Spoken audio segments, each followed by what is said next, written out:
Hi friends, இன்றைக்கி வந்து நம்ம என்ன ரெசிபி பார்க்க போகிறோன்னு பார்த்தீங்கன்னா, வேக வச்ச முட்டையில் வந்து ஒரு மசாலா தான் பார்க்க போகிறோங்க. சிம்பிளான ரெசிபி. சப்பாத்தி, இட்லி, தோசை, சாதத்துக்கு சூப்பராக செட் ஆகும். எப்படி செய்கிறது அப்படிங்கிறத பார்க்கலாங்க.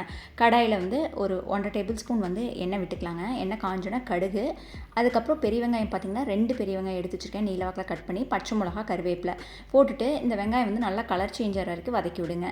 இப்போது நல்லா வதங்கினதுக்கப்புறமா இது கூட வந்து தட்டி வச்ச இஞ்சி பூண்டு இதை வந்து 1 டீஸ்பூன் இதை போட்டுக்கலாம். இல்லைன்னா நீங்கள் இஞ்சி பூண்டு பேஸ்ட்டாக கூட போட்டுக்கலாம்.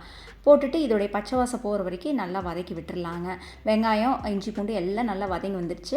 மஞ்சள்தூள் இப்போ இந்த ஸ்டேஜில் சேர்த்திக்கலாங்க. 1 டீஸ்பூன் வரமிளகாத்தூள், 1 டீஸ்பூன் மல்லித்தூள் போட்டுட்டு ஃப்ளேம் நல்லா குறைச்சி வச்சுட்டு இது அப்படியே நல்லா வதக்கி விட்டுடலாங்க. 1 டீஸ்பூன் உப்பும் இது கூட வந்து நம்ம போட்டுக்கலாம். போட்டுட்டு நல்லா கலந்து விட்டுடலாங்க. இப்போ வந்து பொடி பொடியாக கட் பண்ண தக்காளி, 1 தக்காளி எடுத்து வச்சுருக்குறேங்க.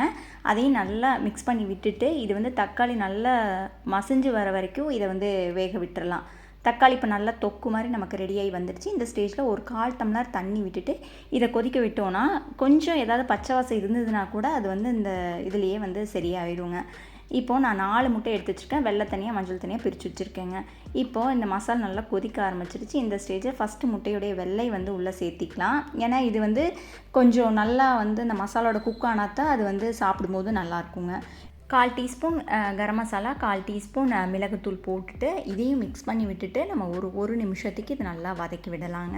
மஞ்சக்கரு வந்து ஃபைனலாக சேர்த்துங்க. அப்போ தான் அது வந்து மசிஞ்சு போகாமல் இருக்கும். நமக்கு சூப்பராக இப்போ மசாலா வந்து எக்கோட ஒயிட்டில் வந்து குக் ஆயிடுச்சுங்க. இப்போ வந்து மஞ்சள் கரு வந்து உள்ளே சேர்த்திட்டு லைட்டாக ஒரு பரட்டிட்டோம்னாவே போதுங்க. அது ஈஸியாக அப்சர்வ் பண்ணிக்கும் இந்த மசாலா எல்லாத்தையும். ஃபைனலாக பொடி பொடியாக கட் பண்ண மல்லி இலை அதையும் தூவிட்டு நம்ம ஸ்விட்ச் ஆஃப் பண்ணிடலாங்க. சூப்பரான பாயில்டு எக் மசால் வந்து ரெடி ஆயிடுச்சு. இந்த வீடியோ உங்களுக்கு உபயோகமாக இருந்திருக்கும் நம்புறேங்க. பிடிச்சிருந்தா வீடியோக்கு ஒரு லைக் கொடுங்க. ஃப்ரெண்ட்ஸ் அண்ட் ஃபேமிலி கூட ஷேர் பண்ணுங்கள். நீங்கள் இதுவரை குமார் வந்து நம்ம சேனல் சப்ஸ்கிரைப் பண்ணாமல் இருந்தீங்கன்னா சப்ஸ்கிரைப் பண்ணிக்கோங்க. தேங்க்யூ.